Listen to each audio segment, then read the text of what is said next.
Because everything that we're motivated to find on the outside, we already have on the inside. That's what the joke is, right? Instead of looking into it, we're looking away from it. Welcome back to the Happiness in Progress podcast. I'm your host, Danielle Craig. I'm an Emmy award-winning journalist, a mom, wife, and you know what I like to say, just a person looking for more joy in the everyday. This podcast is brought to you by the Mail Tribune. You can find more podcasts at mailtribune.com. If you would take a quick minute to subscribe to my podcast, I would be so thankful. It just helps me stay on top of the searches when people are looking for new podcasts that will enrich their lives. I have a big guest for you today, and I'm so excited that you get to hear his message, and I really hope it makes a big impact on your life. You're going to hear from the legendary Udo Erasmus. He is the co-founder of Udo's Choice line, which can be found in Whole Foods and other health food stores worldwide. He designed the machinery for making oils with health in mind and pioneered flax oil. He walked a difficult path to become the man he is today. He's going to talk about that today. He was a child of war, and later on, he got pesticide poisoning as an adult. He's going to talk about that in this conversation. Udo is an acclaimed speaker and author of many books, including the best-selling Fats That Heal, Fats That Kill. He teaches at events hosted by Tony Robbins and Deepak Chopra, and has keynoted an international brain health conference, and has traveled to more than 30 countries to conduct thousands of live presentations, media interviews, and staff trainings, impacting more than 25 million people. Today, we're going to talk about his path to peace, how he was able to stop looking outside for peace and find it inside, how that changed his life, how you can bring a practice of peace into your life and get connected with that love inside of you and that peace inside of you. He's going to share some really simple practices that you can do that in your own life. And I really think that they can make a huge impact. So let's get to it. Thank you so much for coming on the podcast today. I'm so excited to have you. Hi, glad to be on. It's going to be fun. Yeah, I think it is. And we're just going to jump right in. So we're talking about peace today. And I want to ask, when in your life did you realize you were not at peace? I think I was the moment I slipped out of my mother's body. No, I was born during the Second World War in Europe. So, actually, I think my first couple of years were pretty good, but I was a refugee when I was 2.5. And we were fleeing out of Poland into Germany. Wow. And the communists were chasing us in tanks and trucks. And the Allies, the good guys, were shooting at us from planes. And it was we were all just refugees, mothers with young children on horse-drawn hay wagons on dirt roads, no military presence. So they were using us as target practice. Oh my gosh. This happens in war. So I just remember chaos, anxiety, didn't know what I could count on. So I was very, very, very withdrawn and shy and careful. I call it careful, right? There's no care in the careful, but and I loved books because books were safe. So I felt unsafe very, very early in my life. Wow. And when I was 6 years old, I listened to adults argue about things that sounded trivial to a 6-year-old. And it really made me uneasy. Whenever people argued, I just didn't like the tension. And the thought occurred to me, gee, there must be a way that people can live in harmony. And I'm going to find out how. So that started at 6. And that's been my driver all my life, basically. Wow. That's incredible as a 6-year-old. So when was it? And I think as children, we're just so intuitive. I think we're always intuitive, but maybe we're just closer to it when we're younger. What did that journey to peace look like for you then as 6 years old? Yeah, it went everywhere because I didn't know what peace was. That was, I came out of a war. And when the shooting stops, by the way, that's not peace. Yeah. That's a ceasefire. Yeah. Right. So you don't, if you that's what you're calling peace, you're never going to have peace. Right. And so I was always looking around. I went into science to try and figure out how things work. And then I got into biological science, because I wanted to understand how creatures work. And then I got into psychology, how thinking works. Then I took a year of medicine, how health works, but only learned about disease. So went back into biological sciences, biochemistry, genetics. And, learned a lot about how creatures work and all of that. And all of this is sort of in the service of how do we live in harmony? And I'm going to find out how, right? Yeah. So that was always a factor behind it. And then I left university because I still hadn't found it. And then it was the 1960s. I'm 80, so 90s in the 60s. I did some psychedelic work, sort of psychedelic work. And the first time I took LSD, it just blew the door open on my life. It literally blew the door open because I was so intensely, I think this is a pretty good way of explaining how I felt. Yeah. So if you're on YouTube, tight, you can see this, but very tight and closed off. Very tight. Yeah, very tightly wound. Yeah. And then it blew the door off that, because it was like, oh my God, the way I live is only one way to live. And there's like 1,000 ways I could live. Wow. And it just opened up a world of possibilities for me. And then it took me about 10 to 15 years to figure out how I wanted to live, because I was just starting from scratch in my 20s, right? And I left university. I did this before I left university. And then I left university because what I was looking for, and I wasn't really clear that I even had a name for it, I wasn't finding there. Something was missing. So I left, and then I did some traveling, and eventually, I got to a point where I said, somebody needs to help me here. I'm trying to figure out. One day I said to somebody, I sort of tapped my chest and I said, I know there's a perfection within me. I know I'm not connected to it, and I need to find somebody to show me a step. Wow. And the next day, they talked about this guy, and they called him Perfect Master. And I said, I got to see this guy. And he showed me a way to bring my awareness that's always going out through my senses into the world, because that's what happens. Anytime something changes, you're immediately attracted to it. To take that awareness and bring it back inside into the space that my body occupies and discover what's there. Because that's, in fact, what he said, what I remember from the first time I met him, he said, the peace you search for in the world is within you, and I can show you how to connect to that. I had that as I wanted to ask you about that specifically, because when you heard that, how did that change, reframe what you were looking for? Well, I said, well, I don't think he can, because the guy was I was 30 and the guy was 14. Oh, wow. Yeah. And I said, yeah, this guy's going to show me peace. I've been around, I've looked around, I'm pretty smart. What's a 14-year-old going to teach me? That's how it started for me. So I was very skeptical. But I said, peace is important. So I'm going to check it out. I wouldn't want to miss it if he can. And if he can't, I'll just keep looking. And I cut you off just as you were about to explain what he taught you. How did he teach you to do that? It's just a method of, if you don't want to be distracted by what's moving around outside, close your eyes. Yeah. Right? It's really simple stuff. If you don't want to, hear the noise of somebody sanding the windowsill, wear a headset. Yeah. Right. And then, follow your breathing.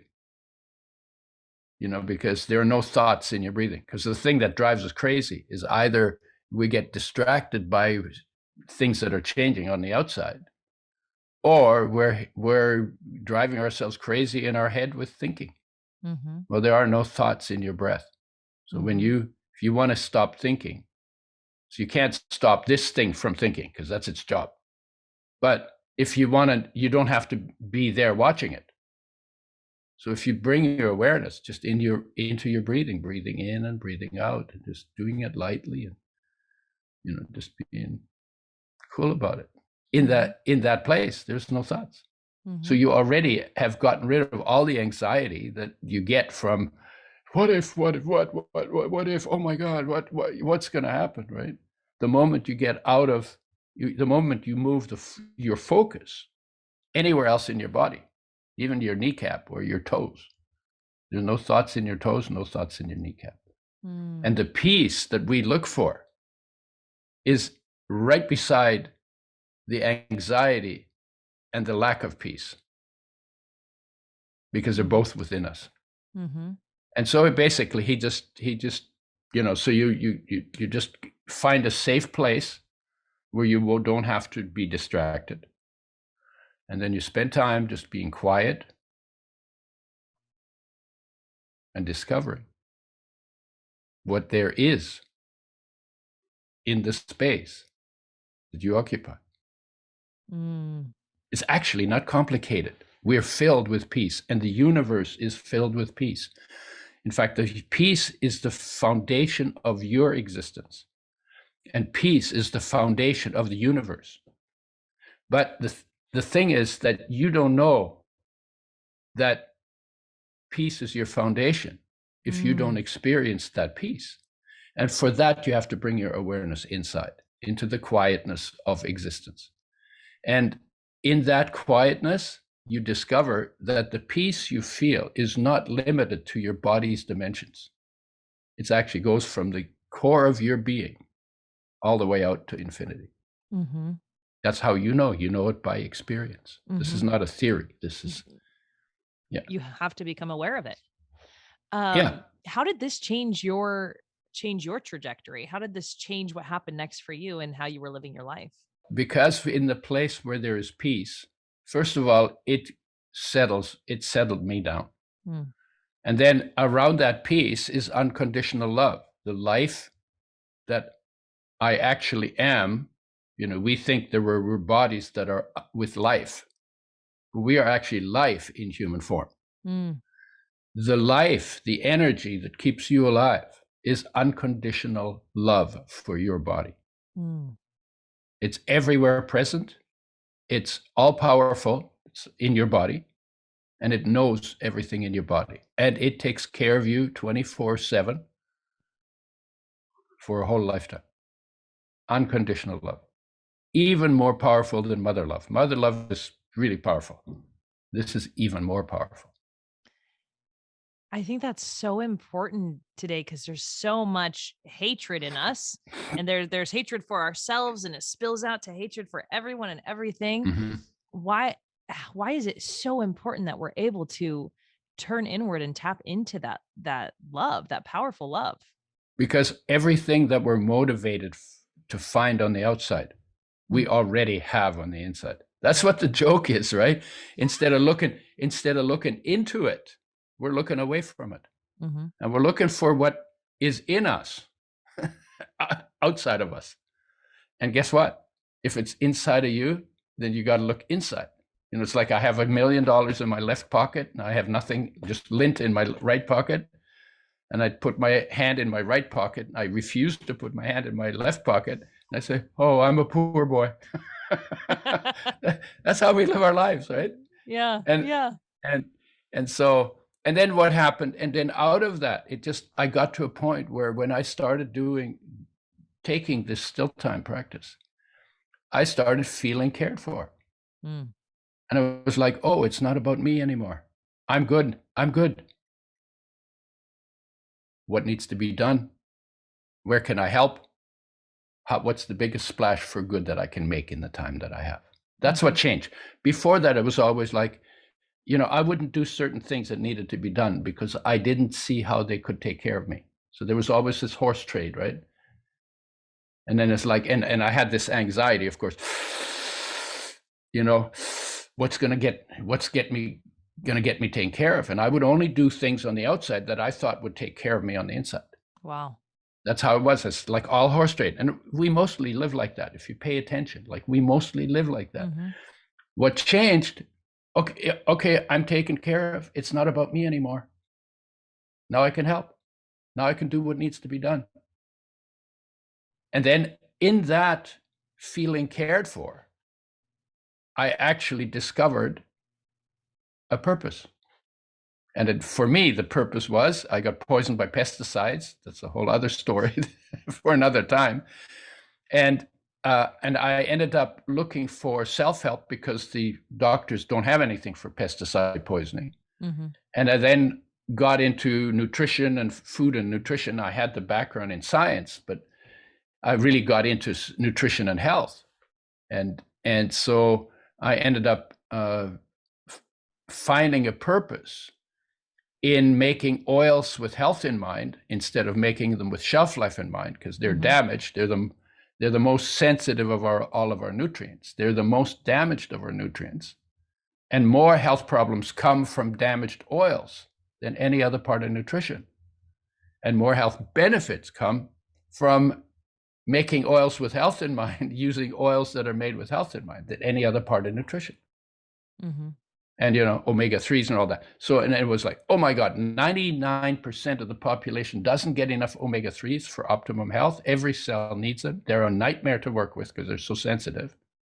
If I could make oils with health in mind, we could help almost everybody. And it was like, I just got ballistically blown away. That's incredible. And that came out of quietness, to recognize that I could do this. And to be willing to do it, not just think small. It's like, oh, let me just do like a little thing here, right? But take on a whole industry and develop an industry of making oils with health in mind. I didn't have any background. I was not a lipid chemist. I had background in sciences, and I'd taken some courses on fats. I wasn't very interested in them because my professors weren't interested in them, because they were all working with DNA, RNA, and protein. And so I wasn't interested in fats and didn't realize how many keys they hold to physical health until I started studying. And then I found out, then it was contradictory. He said, well, omega-6 is essential, which means you have to have it. You got to bring it in from outside. And if you don't bring it in, you lose your health. And if you don't bring it in long enough, you die. So this is like really important stuff. Yeah. And then there'd be a second study, it would say, yeah, omega-6s are essential, and they give you cancer and kill you. Oh gosh! And I was like, what? How can that be? It's like either they're good for you and you need them, or they cause cancer and kill you. But this is like, no, they do both. It's like, no, there's something else going on here. And in that, I discovered the damage done by processing to oils and what happens to them when we put them in the frying pan. And at that point, I said, oh my God, we need to make oils with health in mind. Yeah. Wow. So that's, that all came out of, but if I hadn't had peace to go to and unconditional love to go to, I would have never come up with that. Yeah. And it was just like, this is a purpose. This is something worth doing. So I was so excited.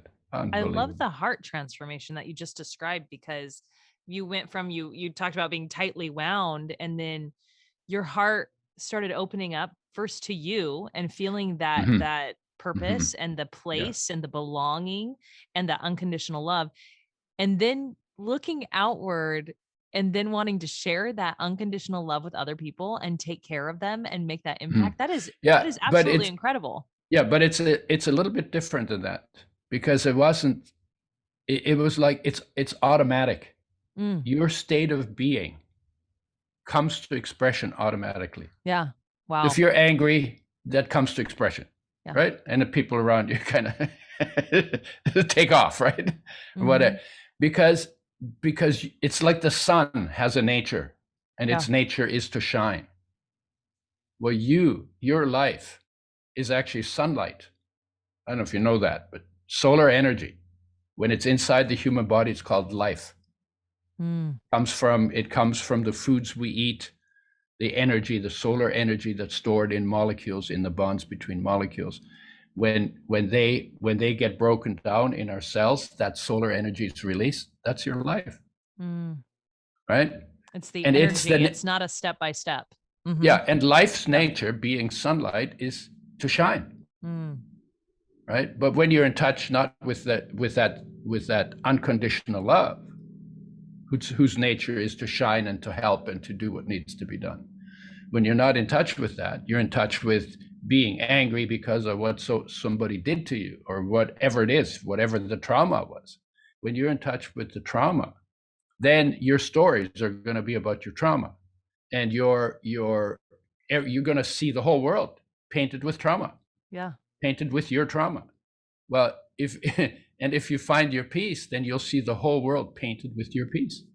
And it creates a very different life journey, because whatever you feel comes to expression automatically. You can't, when you're preoccupied with your trauma, it's pretty hard to help other people, right? If you think the world owes you, it's pretty hard to help things in the world, right? Yeah.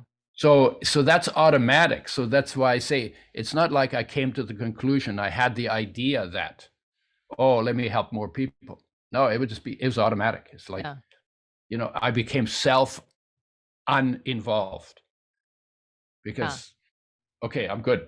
That makes sense. It's not like a step by step. It was the energy that you had carried. Yeah. I'm not doing it with my head. Yes. I'm actually experiencing it, and it's a natural outcome of the experience of feeling unconditionally loved and cared for. I love that. Yeah. You wrote on your blog this, I want to share, quote, "Humanity suffers not from lack of resources, but from loss of heart. When we find our heart, we can solve all of the problems in the world with relative ease, because all of them began with heartlessness," end quote. Tell me about this and how we can find our heart. Well, that's what the whole story is.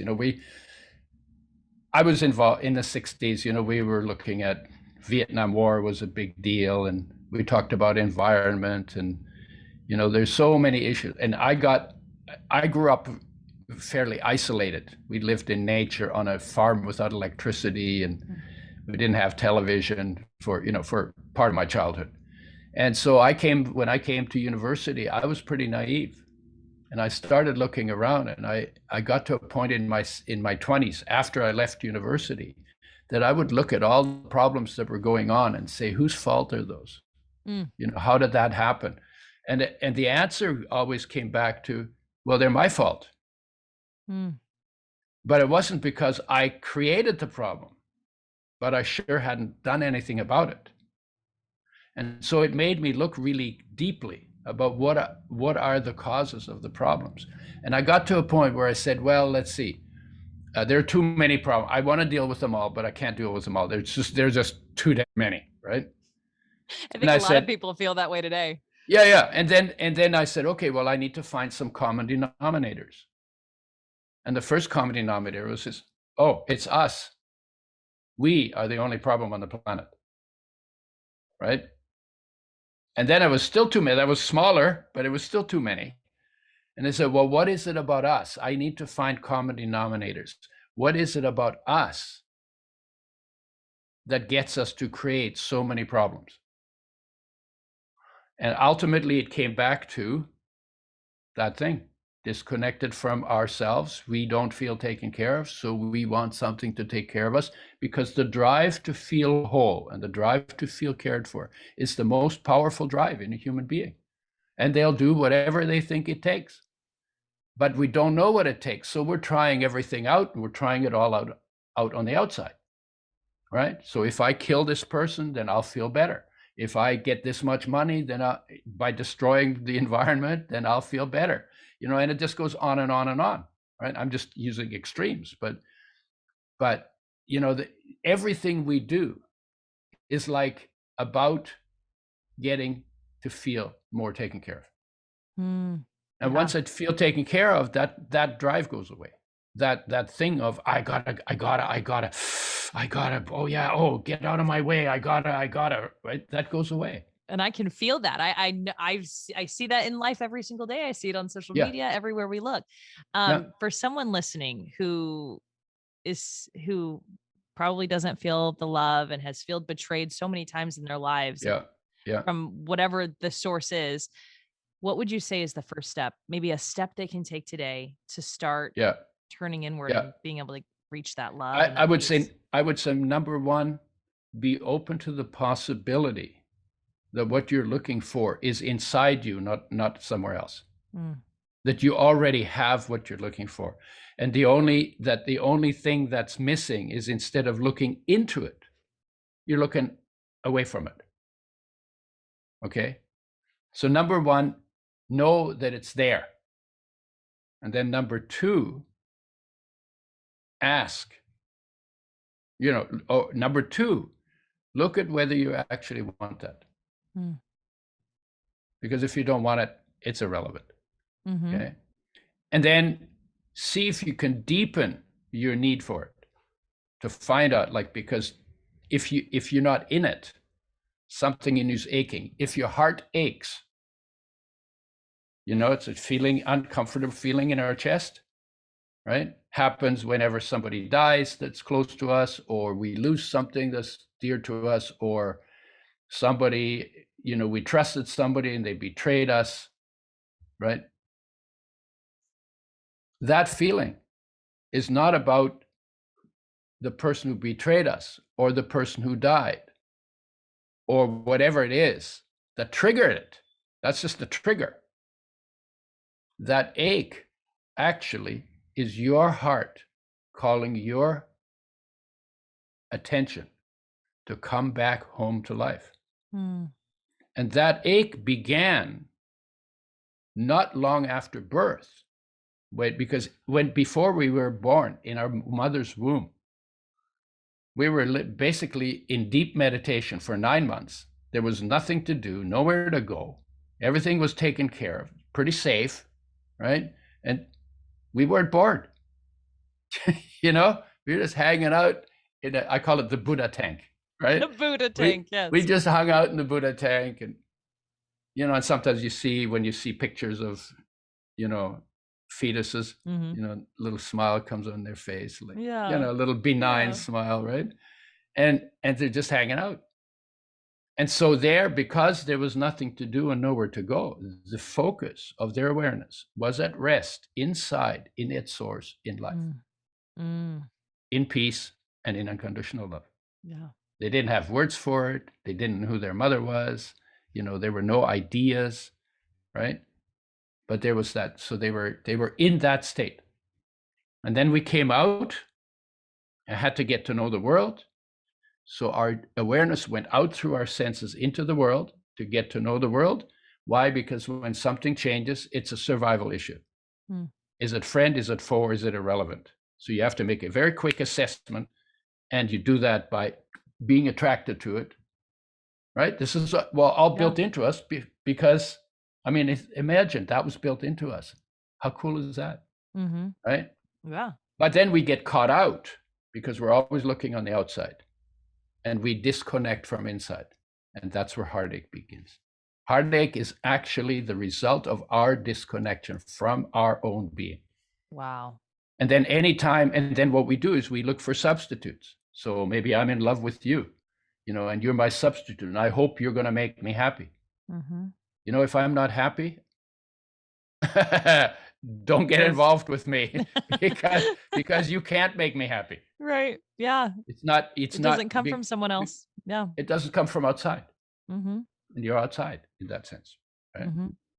That is so powerful. And I just have such a joy in my heart that you've just shared this with me and with all of the listeners, and that they'll have the opportunity to take some of these practices into their lives and start to feel that love, and that you wrote also the heartache will dissolve. And I love that. Thank you so much for coming on the podcast and sharing that. I want to ask you one more question. Yeah. What is your number one tip? This is what I ask everyone. What is your number one tip to finding more joy in the good, the bad, and the in-between of life? Yeah. Be self-contained.